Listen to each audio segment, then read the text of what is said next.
My dear students and parents, this is Daniel and welcome back to our channel. NEET 2024 examination வருகிற மே மாதம் 5ஆம் தேதி நடக்கும் போது இந்த எக்ஸாமினேஷன்ல பேட்டர்ன்ல ஒரு முக்கியமான புது செக்ஷனை இன்ட்ரடியூஸ் பண்ண போறோம் அப்படின்னு சொல்லி நிறைய நியூஸ் மீடியால, நியூஸ் பேப்பர்ஸ்ல, அட் த சேம் டைம் ஒரு சில யூடியூப் சேனல்ஸ்லையும் இதை பத்தி பேசியிருப்பாங்க. நீங்களும் பார்த்துருப்பீங்க. அது என்ன, அதை பத்தின கிளாரிட்டி என்ன, இதை பத்தி நம்ம பெருசா ஒரி பண்ணணுமா வேண்டாமா அப்படிங்கிறது எல்லாத்தையும் பத்தியும், இது தவிர நீட் 2024க்கு புதுசா வேற என்னென்ன அப்டேட்ஸ் வந்திருக்கு, சேஞ்சஸ் வந்திருக்கு, இன்ஃபர்மேஷன் கிடைச்சிருக்கு அப்படிங்கிறது எல்லாத்தையும் இந்த ஒரு வீடியோல பார்த்தலாம். ஸோ இந்த வீடியோ கொஞ்சம் சின்ன வீடியோ தான், இந்த வீடியோவை ஸ்கிப் பண்ணாம பாருங்க. நீட் 2024க்கு ஒரு புது செக்ஷனை இன்ட்ரடியூஸ் பண்ணலாம் அப்படின்னு சொல்லி ANI அப்படிங்கிற ஒரு news media, news channel, nation wide அங்கீகரிக்கப்பட்ட ஒரு நியூஸ் மீடியா, ஓகேவா, ANI அப்படிங்கிறது. அந்த நியூஸ் பேப்பர்ல, நியூஸ் மீடியால ஒரு ஆர்டிகல் ரிலீஸ் பண்ணியிருக்காங்க. அந்த ஆர்டிகளுடைய லிங்க் நான் கீழே டிஸ்கிரிப்ஷன்ல கொடுத்துருக்கிறேன். நம்மளுடைய டெலிகிராம் சேனலையும் ஷேர் பண்ணியிருக்கேன். நீங்க அதையும் செக் பண்ணி பாருங்க. அதுல ஒரு புது செக்ஷனை இன்ட்ரடியூஸ் பண்ண போறோம்னு சொல்லியிருக்காங்க. என்ன செக்ஷன் சார் அப்படின்னு கேட்டீங்க அப்படின்னா, ethics, integrity and aptitude in medical practice அப்படிங்கிற ஒரு செக்ஷனை இன்ட்ரடியூஸ் பண்ணலாம் அப்படின்னு சொல்லி ஒரு சஜஷன் வந்திருக்கு. இந்த செக்ஷன் எதுக்கு சார் யூஸ் பண்ண போறாங்க அப்படின்னா, this section will assess your understanding of professional conduct, communication skill and ethical consideration in medicine அப்படின்னு சொல்லி சொல்றாங்க. ஸோ இந்த மாதிரியான செக்ஷனை இன்ட்ரடியூஸ் பண்ணி உங்களுடைய வேல்யூஸ் என்ன அப்படிங்கிறத எவாலுவேட் பண்றதுக்கு, உங்களுடைய தாட் ப்ராசஸை எவாலுவேட் பண்றதுக்கு உள்ள கொண்டு வர்றதா ஒரு சஜஷன் அப்படிங்கிறது இருக்கு. இது இன்னும் அஃபீஷியலா கன்ஃபார்ம் பண்ணப்படலை. NMC கிட்ட இருந்தோ அல்லது NTA கிட்ட இருந்தோ இதை பத்தின அஃபீஷியல் அப்டேட் இப்போ வரைக்கும் வெளியே பப்ளிக்கு வந்து சேரலை. அப்படி வரும்போது இதை பத்தி பெருசா ஒரி பண்ணிக்கலாம், அல்லது என்ன பண்ணணும் அப்படிங்கிறத பத்தி யோசிக்கலாம். அப்படியே வந்தாலும் இந்த செக்ஷன் மார்க் பேஸ் பண்ணி இருக்குமா அப்படிங்கிறது ஒரு பெரிய கொஸ்டின் மார்க் தான். ஒருவேளை ஆப்டிடியூடை பேஸ் பண்ணி ஆப்டிடியூட் கொஸ்டின்ஸ் நிறைய கொடுக்குறாங்களா, எவ்வளோ நம்பர் ஆஃப் கொஸ்டின்ஸ் வரப்போகுது அப்படிங்கிறத பற்றின பெரிய கிளாரிட்டி அப்படிங்கிறது இல்லை. ஏன்னா இந்த நியூஸ் பேப்பரில் வந்த ஒரு இன்ஃபர்மேஷனை மட்டும் வச்சுக்கிட்டு நம்ம பெரிய அளவில் இதை எடுக்க முடியாது. நான் இன்னும் கொஞ்சம் இன்ஃபர்மேஷன் கேதர் பண்ண ட்ரை பண்ணுறேன். பட் எனக்கு அஃபீஷியலாக அல்லது ஏதாவது ஒரு ஆத்தென்டிகேட்டட் இன்ஃபர்மேஷன் கிடச்சி அப்படின்னா கண்டிப்பாக ஷேர் பண்ணுறேன். அது வரைக்கும் நீங்கள் பெருசாக ஒரி பண்ண வேண்டியதில்லை. அப்படி வந்துச்சு அப்படின்னா அதுக்கு தகுந்த மாதிரி நம்ம ப்ரிப்பேர் பண்ணிக்கலாம். ஃபைன். ஸோ செகண்ட் முக்கியமான அப்டேட் டை பிரேக்கிங் ரூல்ல இருந்து வந்திருக்கு.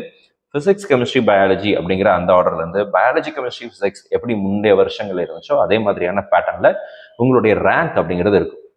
ரேங்க்னா என்ன அப்படின்னு கேட்டீங்கன்னா, மெடிக்கல் கவுன்சிலிங்கை பொறுத்த வரைக்கும் நீட் மார்க்கை விட ரேங்க் தான் முக்கியம். உங்களுடைய மார்க் 560ன்னு வச்சுக்கோங்களேன். 560லேயே நிறைய பேர் இருப்பாங்க.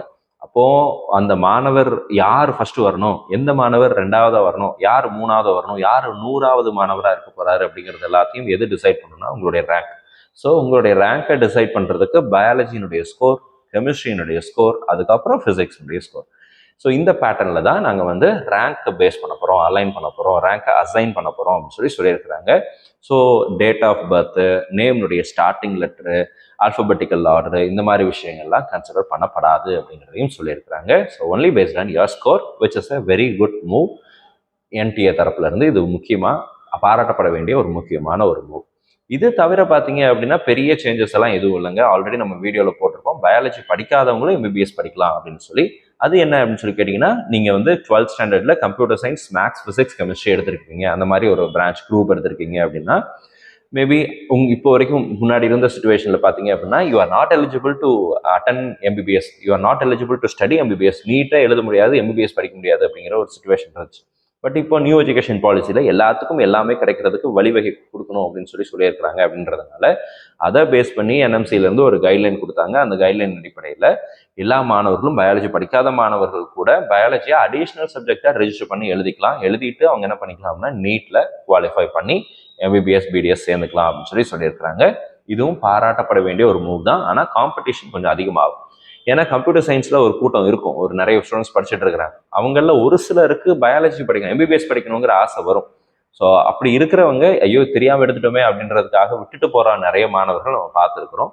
பட் இந்த ஆப்பர்ச்சுனிட்டிங்கிறது அந்த மாதிரி மாணவர்கள் உள்ள வர்றதுக்கான வாய்ப்புகளை ஏற்படுத்தும். இது பயாலஜி மட்டும் நான் MBBS தான் படிக்க போறேன்னு சொல்லி 10th முடிவு பண்ணி 11th 12th சேர்ந்த மாணவர்களுக்கு கொஞ்சம் பாதிப்பை ஏற்படுத்தும். பட் இது பெரிய இம்பாக்ட் எல்லாம் கிரியேட் பண்ணாது. நீங்கள் படித்து நீங்கள் என்ன மார்க் வாங்க போகிறீங்களோ அதை பேஸ் பண்ணி தான் உங்களுடைய ரேங்க், உங்களுடைய MBBS சீட் அப்படிங்கிறது வரப்போகுது. ஸோ அதனால் மற்றவங்களை பற்றி பெருசாக ஒரி பண்ணாதீங்க. அவங்க உள்ளே வந்தாங்க அப்படின்னா அது அவங்களுக்கு கிடைத்திருக்கக்கூடிய ஒரு வாய்ப்பு. அதை அவங்க எப்படி பயன்படுத்திக்க போகிறாங்க அப்படிங்கிறத பொறுத்து இருந்து பார்க்கலாம். ஃபைன். ஸோ இது தவிர பார்த்தீங்க அப்படின்னா பெரிய சேஞ்சஸ்லாம் எதுவும் இல்லை. நீட் 2024 வர்ற மே மாதம் 5ஆம் தேதி நடக்க போகுது.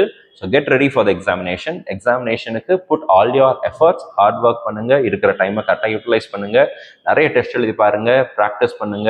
அண்ட் நம்ம சேனலில் பார்த்தீங்கன்னா மென்டி செஷன்ஸ் கொடுக்குறோம், ஃபிசிக்ஸ், கெமிஸ்ட்ரி, பயாலஜி கொடுக்குறோம். ஸோ எல்லா சேனல்ஸும் நீங்கள் அட்டன் பண்ணலாம், எல்லா மென்டி அட்டன் பண்ணலாம், எல்லா டெஸ்ட் சீரிஸ் அட்டன் பண்ணலாம். எங்கெல்லாம் உங்களுக்கு கொஸ்டின் பேப்பர்ஸ் கிடைக்குதோ அது எல்லாத்தையும் எழுதுங்க, ப்ராக்டிஸ் பண்ணுங்க. உங்களுடைய மார்க் கண்டிப்பாக பூஸ்ட் ஆகும். All the very best and thank you so much. Medical counselling ரிலேட்டடாக உங்களுக்கு ஏதாவது கேள்விகளோ சந்தேகங்களோ அல்லது இந்த நியூ செக்ஷன் இது மாதிரியான விஷயங்களை பற்றியோ ஏதாவது சந்தேகங்கள் இருந்துச்சு அப்படின்னா கூட நம்முடைய வாட்ஸ்அப் சேனலில் ஜாயின் பண்ணி நீங்கள் நம்ம குரூப்பில் டிஸ்கஷன் பண்ணலாம். உங்களுடைய கேள்விகளுக்கு கிளாரிட்டி கொடுக்கறதுக்கு மிஸ்பா கரியர் அகாடமி ஆயத்தமாக இருக்கு. All the very best and thank you so much.